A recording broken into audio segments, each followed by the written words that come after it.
امروز همه چی فرق میکرد.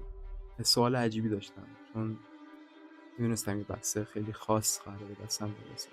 به زور خودم رو از تخت کندم و با کلی کش و قوس بالاخره دمپاییمو پوشیدم.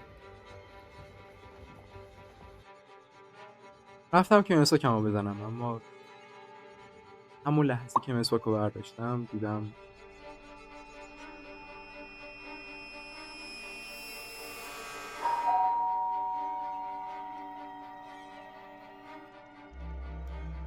دویدم، در رو با کردم، دیدم فقط یه دونه بستم.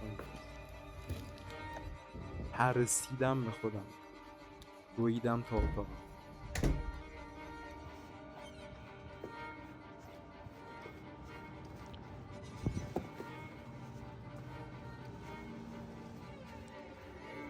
بسته رو همونطوری شلوغ پرت کردم روی میز و نزدیک نیم ساعت دنبال کاتر گشتم. از ته دلم امیدوار بودم همون بسته باشه که منتظرشم.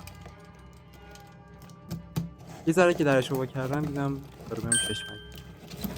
اما وقتی درش رو بردم یادم اومد که PS5 ندارم. پس مجبور شدم همونجوری ناراحت و ناامید بخوابم روی تخت.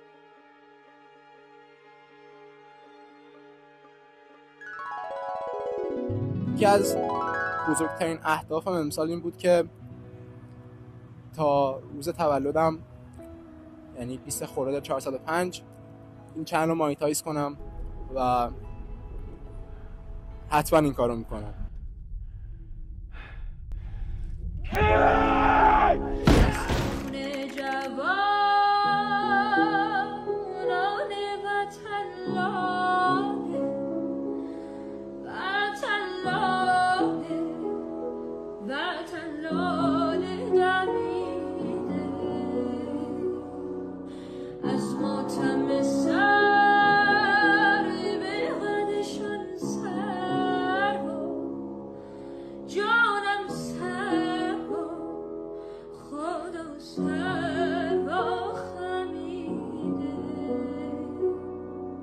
خیلی خوش اومدی به این ویدیو رئیس.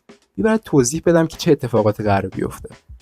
معرفی میکنم پروژه PS5. قضیه از این قراره که ما GTA داریم اما PS5 نداریم. و چیکار قراره بکنیم؟ قراره 100 روز آینده رو صرف این بکنیم که یک سری از وسایل رو بخریم و بفروشیم و از اونجا پول کسب کنیم تا بتونیم یه دونه PS5 برای خودمون بخریم. به اونم کاری نداشته باشیم، منم که زیر فشار زندگی دارم میپوسم. اما چقدر وقت داریم؟ حدوداً 100 روز.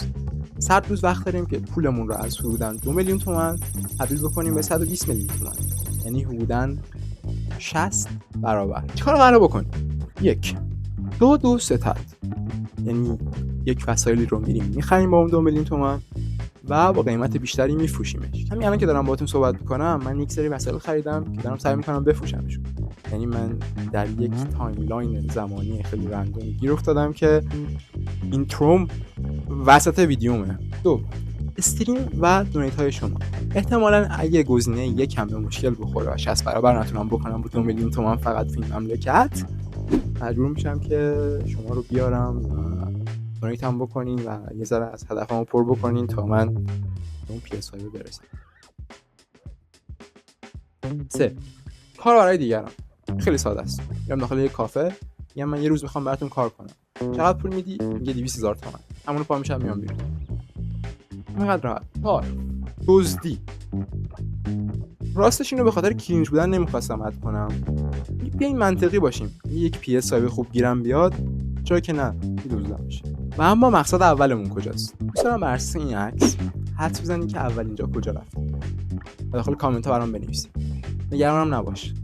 بودن 1 دقیقه دیگه میفهمی که ما کجا رفتیم در اولین ویدیو.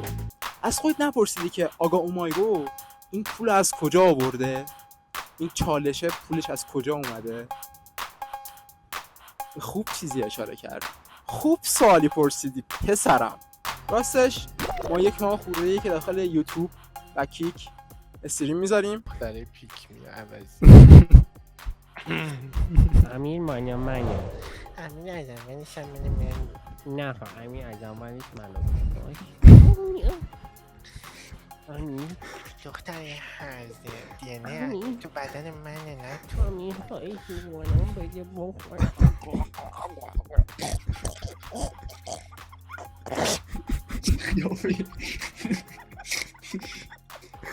عوضی من همیشه دی ان امروز رو توی یه کپسول به خفه شو، دارم گردنم می‌خورم. آویزون کردم.